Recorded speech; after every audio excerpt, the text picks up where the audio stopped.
Hello and welcome to the StopDevaluation podcast.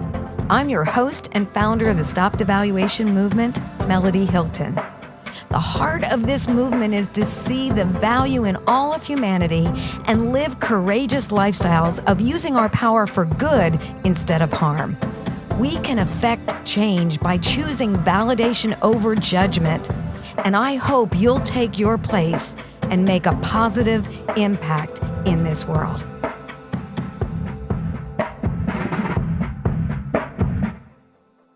Welcome, everyone, to the Culture of Validation interview. And this is where I have the honor to speak with individuals who have expertise in different areas that can touch and bring healing to lives, but also impact our nation for good. So today, I'm so excited to introduce you to Josie Saldana. Thank you so much for being here, Josie. Thank you, Dr. Melody. I am very honored. You and I have discussed previously the benefits of honoring and valuing others, but also how devaluation affects emotional health. So before we begin to discuss all these things, would you share with me some of your educational background? Sure. I have a bachelor's in psychology. I specifically chose this area of study because I absolutely love learning why people think the way they do. Mm-hmm. And this is something that I've been able to take with me in different careers and professions. And I absolutely love to learn, so I'm always reading and researching studies. I just really appreciate your heart and your investment to really care about humanity. Could you share with me one or two key influencers in your life and how they have shaped your leadership? Absolutely. A key influencer that made a difference in my life was a former boss. He hired me knowing I didn't have experience in this particular profession that I wanted to go into.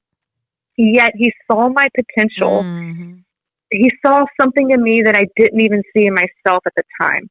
And upon hiring me, he willingly taught me much of what he knew and was willing to pour into me.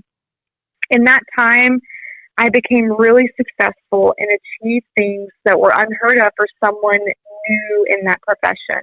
He validated me, he equipped me, and he empowered me. Wow.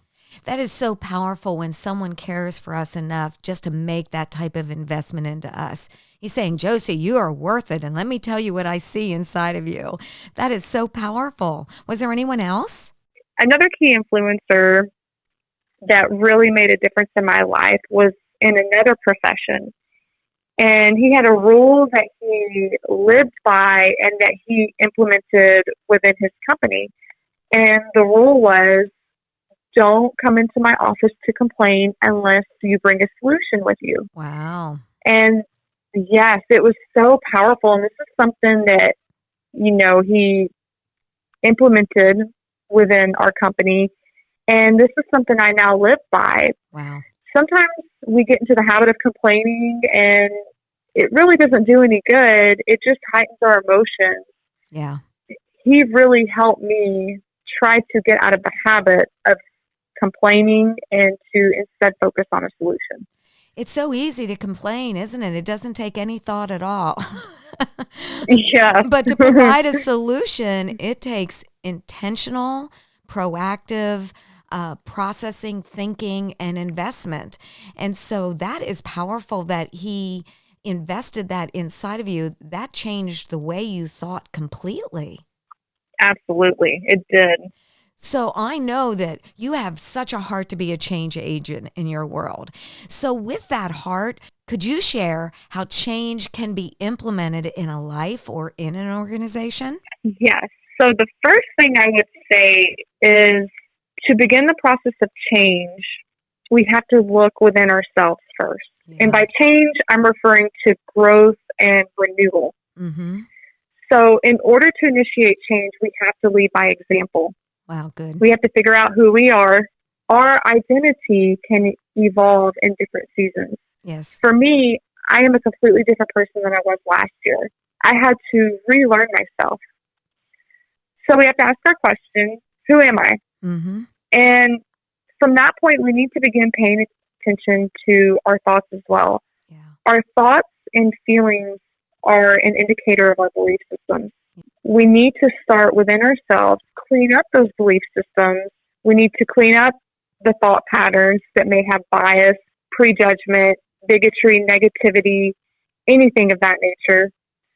One way that really will help open your mind to different perspectives and to challenge your own way of thinking is to seek out people that have a completely different perspective than you. Oh, that's good. And to actually listen to them. Yeah. So we listen to what they say, and not for a rebuttal. We're strictly just listening to where they come from. And we also got to remember that when we do this, when we're in this process of learning, we can't force others to do the same. We can influence them, but we can't force it. Right.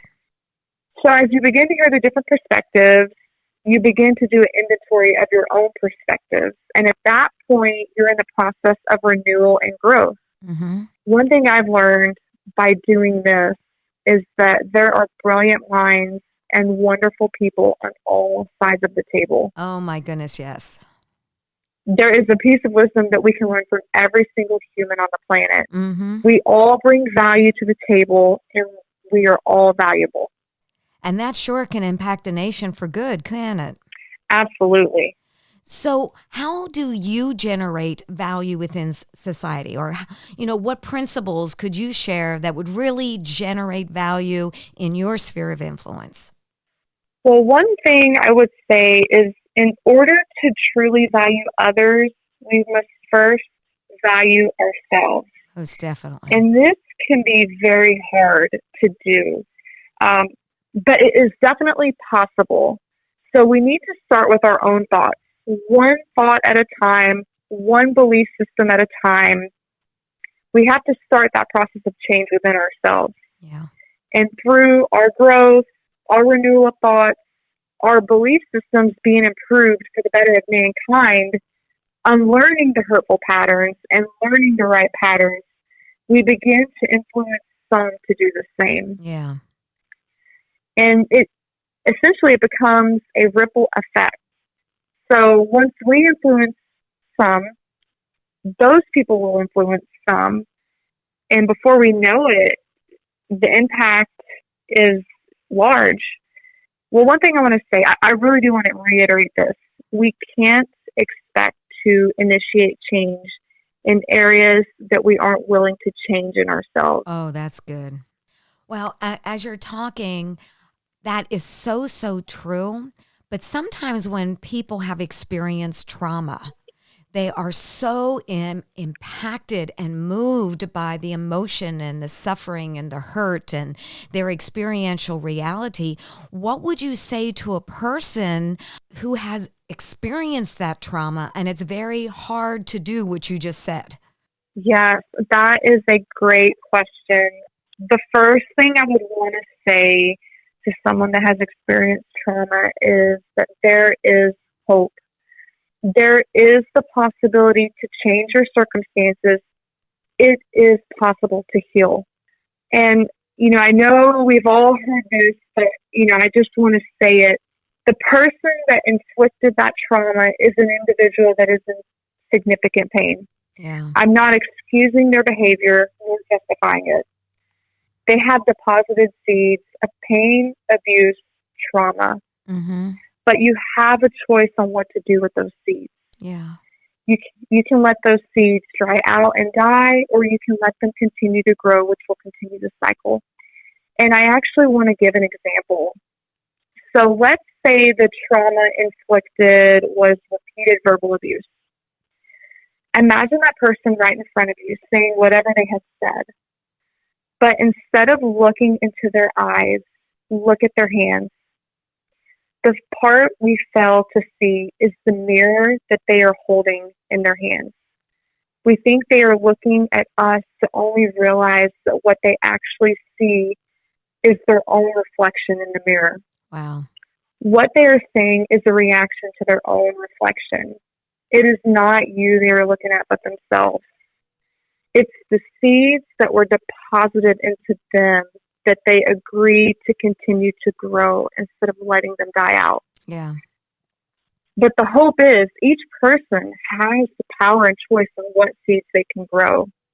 It could be seeds of pain, trauma, abuse, or it could be seeds of healing, overcoming, and valuing. Yeah. So what would you say to a person that, they've processed through a lot of things, they're a beautiful work in progress, they're growing, they're advancing and increasing, but they feel silenced. They are not secure in their voice, in their message, in how they could impact their world. They maybe been silenced most of their life through trauma, maybe through verbal abuse. And now they're trying to release a voice and be a solution, but they don't know how to articulate those things. What would you say to that person who feels silenced? That's a great question. The first thing I would say is you don't have to be silenced any longer. It is time to take the muzzle off, the muzzle that was placed on you. Yeah. The power is yours now. It doesn't belong to the person that originally tried to put that on you. Wow. You have a voice that needs to be heard. You have a healing to bring to this world. And one thing I also want to say is every single person has been created to solve a problem, to bring to healing. So we got to come to this point now where we can no longer be silent, where we have been called to heal. I think a lot of times in the areas that we feel silenced are those very areas that we have been called to heal. There are some trusted people in our life, and that's a safe place to start, a safe place to practice. And the more I practice with someone is able to receive my voice, the more courage it gives me to release it. Yes, absolutely. Practicing around people you trust is a great way.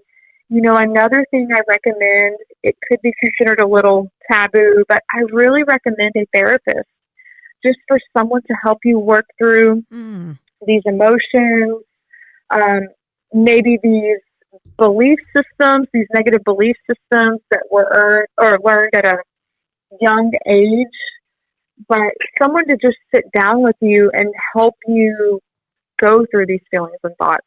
That is really good. You allow people to release their voice to you. And that's a beautiful place to be. So in the midst of everything that you're saying, we're facing a world in chaos. So how would you empower someone to have the courage to even search for their voice in the midst of all the things that are taking place? Because a lot of people are afraid to talk right now. I would say we must be the voice for the ones that haven't quite found their voice yet or don't feel ready to speak. They need us. They need us to speak for them. And they need the courage to know that they can speak too. So if they see us being bold enough to speak, then that's going to give them the inspiration to speak as well. Mm-hmm. That is really good. Before we close, Josie, is there anything that you feel like you just want to communicate to the audience that you feel will help them, impact them, or cause them to recognize that they can be a solution in their world? One thing I do want to say is we need to validate the voiceless. We should be willing to listen to what they have to say, really listen. And in listening, we understand where they come from. We need to act in humility. And when we see someone in pain, we should respond in a way that will help them heal instead of shutting them down because we disagree or don't quite understand. And I actually have a study that I wanted to share. This study is by Stanford, and it is very, very powerful. So in this study, it talks about the interaction between physicians and patients. Now, based on these findings, they have found that patients who feel supported feel less pain. Similar results of feeling heard and supported have been found to relieve pain for patients with headaches and other painful conditions. Wow. And some other things they found is human connection decreases blood pressure. Respectful care boosts your immune system.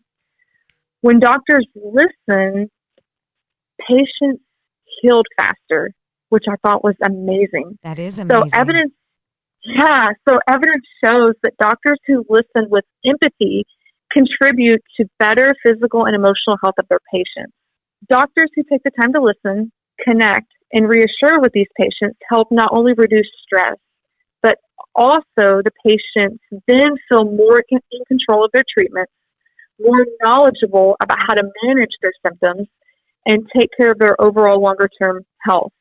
So based on all of this, I have come to the conclusion that we all hold the power to heal. Yes. If a doctor can listen to a patient with empathy, with kindness, with compassion, and it reduces their pain and it helps them heal faster, then I think we need to do the same when we interact with others, especially those that may feel voiceless or those that are in pain. We have a lot of people in pain right now. It is really evident in our culture. And so, I've been thinking a lot about our nation and the people here in this nation, all of us, we the people. Mm-hmm. And I have come to the conclusion that our nation, we're in an identity crisis. And the people, us, we're in an identity crisis too. And so I've been thinking, okay, so we've pinpointed the problem. That's the first step to healing. How can this nation heal? How can we heal the people in this nation?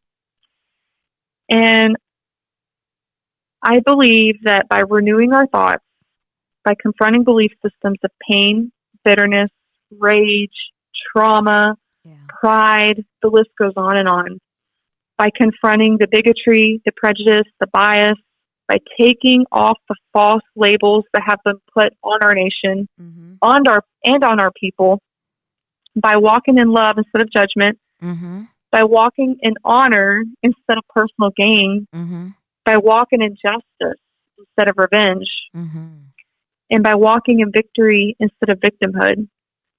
To the voiceless, we need to validate them. We should be willing to listen to what they have to say, really listen, not listen for rebuttal, but listen in order to understand where they come from, to act in humility. When we see someone in pain, we should respond in a way that will help them heal instead of shutting them down. Validate them, acknowledge the pain they feel, because this pain, it's real to them. And just begin to sow seeds of love, compassion, kindness, encouragement, and hope. It's so true. Just caring enough to value someone else can help heal their hearts. And if enough people do this, it truly can heal a nation. Thank you so much, Josie, for being a part of the culture of validation. Appreciate you so much. Thank you so much for having me. It's been such an honor.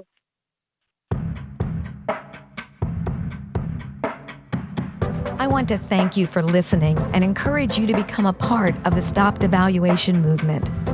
Be sure to like and follow #StopDevaluation on social media, subscribe to the YouTube channel, and visit StopDevaluation.com for more information and free resources.